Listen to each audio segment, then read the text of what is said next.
Hello বন্ধুরা, আপনারা জেনেছেন যে গতকাল জগন্নাথ দেবের রথযাত্রা অনুষ্ঠান ছিল।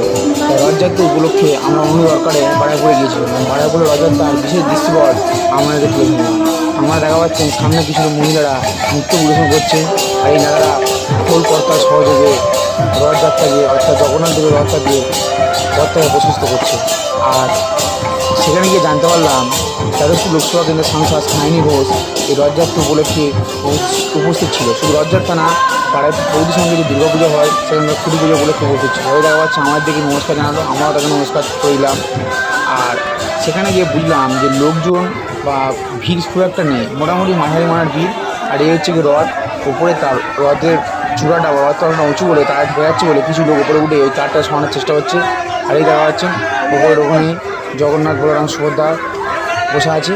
আর যারা ভিডিওটি ভালো লাগবে অবশ্যই একটা লাইক করুন, চ্যানেলটা সাবস্ক্রাইব করে দেবেন প্লিজ বন্ধুরা।